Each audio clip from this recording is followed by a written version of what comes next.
سورہ مائدہ میں فرمایا گیا ہے شیطان کا ہتھ کنڈا سب سے بڑا کیا ہے؟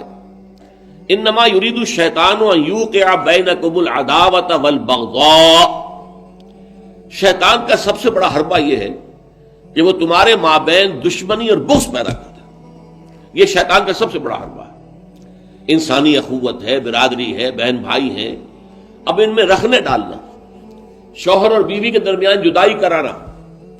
یہ آتا ہے ایک حدیث کے اندر بھی کہ ایک دفعہ شیطان جو ہے اس کے بہت سے کارندے اس کے ساتھ جمع تھے، ہر ایک اپنی کارگزاریاں بتا رہا تھا، میں یہ کر کے آیا ہوں، میں یہ کر کے آیا ہوں۔ تو ایک نے کہا میں شوہر اور بیوی کے درمیان ناچاقی پیدا کر کے آ گیا ہوں۔ تو شیطان نے اسے شاباش دی کہ تم نے سب سے اچھا کام کیا۔ اس کی وجہ یہ کہ اس سے پورا خاندانی نظام مختل ہو جائے، اور جہاں خاندانی نظام جو ہے وہ خراب ہو جائے تو پھر اس معاشرے کے تباہ اور برباد ہونے میں زیادہ دیر نہیں لگتی۔ تو یہ در حقیقت شیطان کا جو حربہ ہے، ان یوقع بینکم العداوۃ والبغضاء، تمہارے مابین دشمنی اور بغض پیدا کرنا۔ تو یہ تبذیر اس کا سب سے بڑا ذریعہ ہے۔ اب دیکھیے کہ ایک بہت سرمایہ دار بڑا شخص ہے اور اس کی بیٹی کی شادی ہو رہی ہے، تو جو کچھ ہو رہا ہے اس کو دیکھنے والے ہو سکتا ہے اس کا کوئی باورچی ہو غریب، کوئی شوفر ہو، ڈرائیور ہو اس کی کار کا، کوئی چوکیدار ہو اس کی کوٹھی کا، کوئی مالی ہو اس کی کوٹھی کا، اور ان لوگوں میں سے کسی کے ہاں ہو سکتا ہے کہ بیٹی جو ہے بوڑھی ہو رہی ہو اور اس کے ہاتھ پیلے نہیں ہو سکتے، جو معاشرے میں کم سے کم جو تقاضے پیدا کر دیے گئے ہیں شادی کے لیے وہ بھی پورے کرنے کے لیے اس کے پاس پیسہ نہیں۔ اب یہ سارا جو وہ دیکھے گا ریل پیل دولت کی، اور جو یہاں پر دولت لٹائی جا رہی ہے، تو اس کا نتیجہ کیا ہوگا؟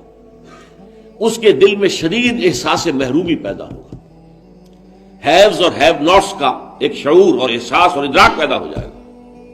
یہ مترفین ہیں، ہم محرومین ہیں، اور معاشرے کے اندر جب یہ احساس پیدا ہو جائے تو پھر اس معاشرے کا تیا پانچا ہو جاتا ہے۔ اس لیے شیطان کا جو عمل ہے کہ لوگوں میں بغض اور عداوت پیدا کر دیا جائے، تو تبذیر کے نتیجے میں بھی وہی شے حاصل ہوتی ہے۔ ان المبذرین کانوا اخوان الشیاطین وکان الشیطان لربہ کفورا۔ ہمیں تو یہاں تک حضور نے حکم دیا ہے کہ تم اگر اپنے بچوں کے لیے پھل لے کر آؤ تو یا تو پڑوس کے بھی بچوں کے لیے وہ پھل بھیجو ان کے گھر کے اندر، اور یہاں اگر تمہارے پاس اتنی ہی صرف مقدرت تھی کہ اپنے بچوں کے لیے کچھ لے آئے ہو، اس سے زیادہ کا امکان ہی نہیں تھا،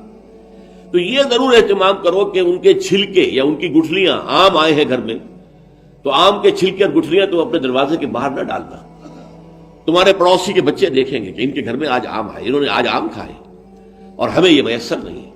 تو وہ احساس محرومی کا داغ ان کے اندر جو پیدا ہوگا وہ دلوں کو پھاڑ دینے والا ہے۔ یہ اور ہیں، ہم اور ہیں، من دیگرم تو دیگری، تم اور ہو ہم اور ہیں، ہم کوئی ایک امت کے لوگ نہیں ہیں، چاہے کتنے ہی واعظ آپ پلا دیں مسجد کے اندر کھڑے ہو کر انما المؤمنون اخوۃ، لیکن جب یہ شکل ان کے مشاہدے میں آتی ہے تو وہ کبھی ماننے کو تیار نہیں ہوتے کہ یہ گھر والا جو ہے یہ بھی میرا بھائی ہے۔